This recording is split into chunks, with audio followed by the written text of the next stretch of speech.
Bayangkan sebuah perjalanan suci yang telah dinanti puluhan tahun.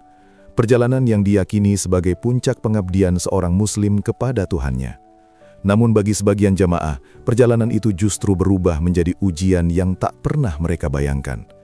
Di tengah lautan manusia, ada jamaah yang terpisah dari rombongan. Ada yang kelelahan, jatuh sakit, namun tidak tahu harus mengadu ke siapa. Ada pula yang harus berjalan jauh di bawah terik matahari tanpa kepastian transportasi, tanpa perlindungan yang layak. Kisah-kisah seperti ini bukan cerita fiksi. Ia muncul hampir setiap musim haji, dari tahun ke tahun. Dan ironisnya, seringkali baru menjadi sorotan setelah jatuh korban. Haji bukan hanya soal ibadah, ia adalah operasi kemanusiaan berskala besar yang melibatkan jutaan orang, risiko tinggi, dan tanggung jawab negara. Ketika satu jamaah terlantar, yang dipertaruhkan bukan hanya kenyamanan, tetapi keselamatan dan martabat manusia. Kini pemerintah, melalui Kementerian Haji dan Umroh, menyatakan adanya fokus baru. Perlindungan jamaah disebut sebagai prioritas utama dalam penyelenggaraan haji ke depan. Namun pertanyaan pentingnya bukan sekedar apa yang dikatakan, melainkan apakah perubahan ini benar-benar akan dirasakan oleh jamaah di lapangan. Kementerian Haji dan Umroh atau Kemenhaj menyatakan bahwa penyelenggaraan ibadah haji ke depan, khususnya untuk Haji 2026, akan bertumpu pada 4 pilar utama. Keempat pilar ini disebut sebagai fondasi baru agar pelaksanaan haji tidak lagi sekedar berjalan, tetapi benar-benar memberikan rasa aman dan kepastian bagi jamaah.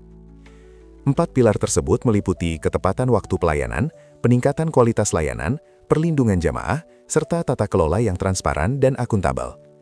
Dari keempat fokus ini, perhatian publik paling besar tertuju pada satu hal, perlindungan jamaah.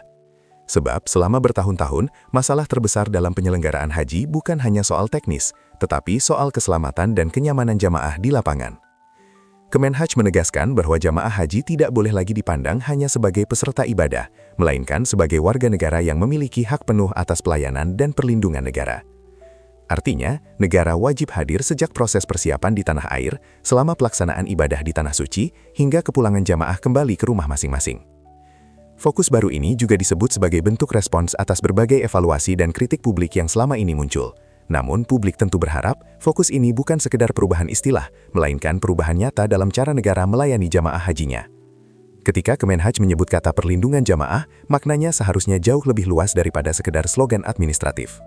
Perlindungan jamaah berarti negara hadir secara nyata untuk memastikan setiap jamaah dapat beribadah dengan aman, bermartabat, dan manusiawi, sejak berangkat dari tanah air hingga kembali pulang.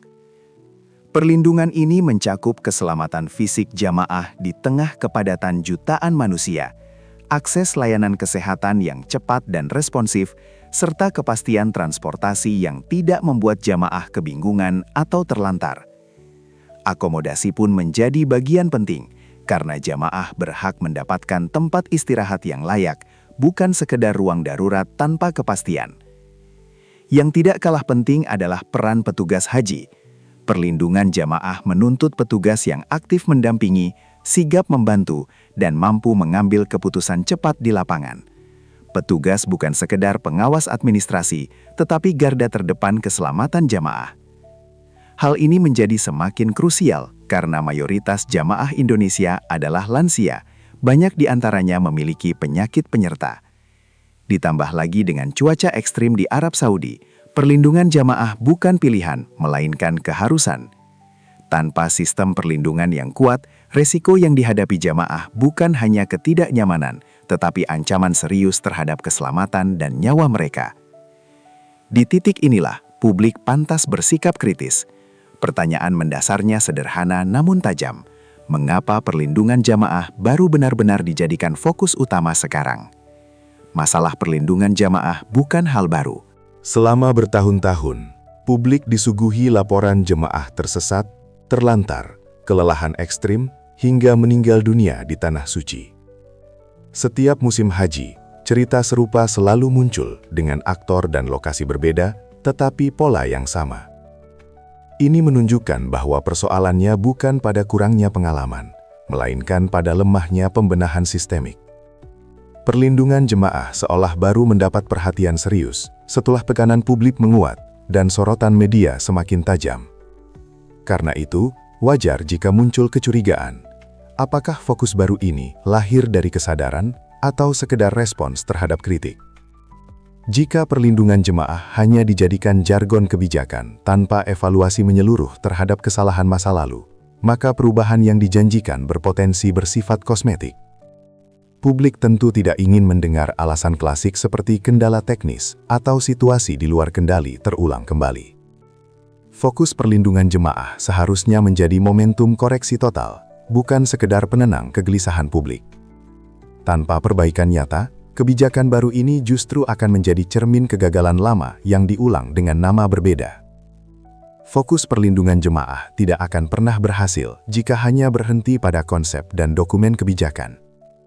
Tantangan sesungguhnya justru muncul di lapangan, tempat jutaan jemaah bergerak secara bersamaan dalam waktu yang sangat terbatas.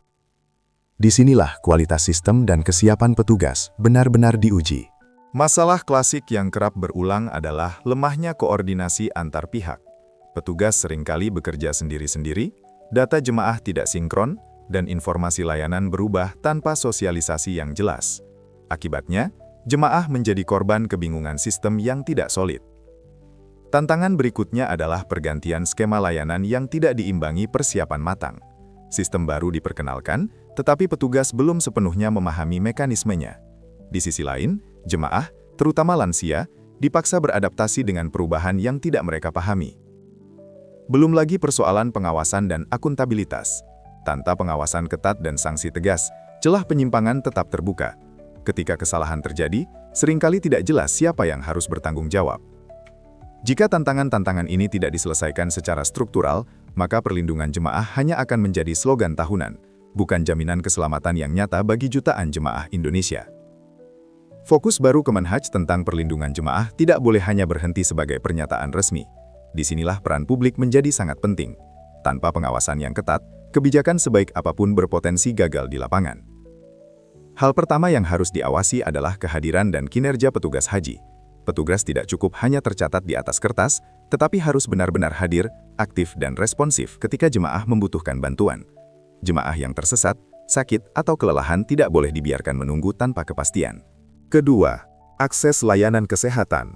Publik perlu memastikan bahwa jamaah, terutama lansia dan mereka yang memiliki penyakit bawaan, mendapat penanganan cepat dan layak, bukan dipingpong atau terhambat birokrasi. Ketiga, transportasi dan mobilisasi jamaah.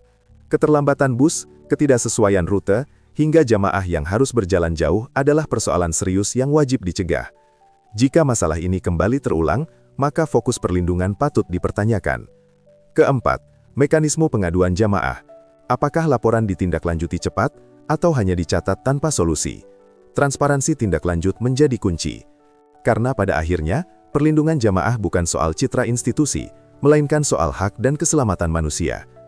Fokus baru Kementerian Haji dan Umroh tentang perlindungan jamaah patut diapresiasi sebagai sebuah langkah awal. Setidaknya negara kini mengakui bahwa persoalan haji tidak lagi cukup diselesaikan dengan retorika pelayanan semata. Perlindungan jamaah harus menjadi inti kebijakan, bukan sekedar pelengkap laporan akhir musim haji.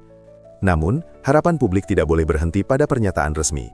Sejarah panjang penyelenggaraan haji menunjukkan bahwa masalah klasik selalu berulang. Jamaah terlantar, layanan kesehatan lambat, transportasi semrawut, hingga petugas yang kewalahan di lapangan. Semua itu terjadi bukan karena kurangnya niat, melainkan lemahnya sistem dan pengawasan. Disinilah ujian sesungguhnya bagi fokus baru Kemenhaj. Apakah perlindungan jemaah benar-benar diterjemahkan menjadi tindakan konkret? Atau hanya menjadi slogan baru untuk menutup kegagalan lama? Jemaah tidak membutuhkan janji, mereka membutuhkan kepastian. Kepastian bahwa negara hadir ketika mereka lemah, tersesat, dan membutuhkan pertolongan. Haji bukan sekadar ritual keagamaan terbesar di dunia, melainkan cermin tanggung jawab negara terhadap warganya. Jika perlindungan jemaah dijalankan secara konsisten dan transparan, maka Haji 2026 bisa menjadi titik balik sejarah. Namun jika tidak, publik akan kembali menyaksikan cerita lama yang terulang, dengan korban yang terus bertambah. Bagaimana menurut Anda? Apakah fokus baru Kemenhaj ini akan membawa perubahan nyata, atau hanya mengulang pola lama dengan kemasan baru? Tulis pendapat Anda di kolom komentar. Jangan lupa subscribe agar tidak ketinggalan informasi penting seputar haji dan kebijakan publik. Terima kasih sudah menonton. Wassalamualaikum warahmatullahi wabarakatuh.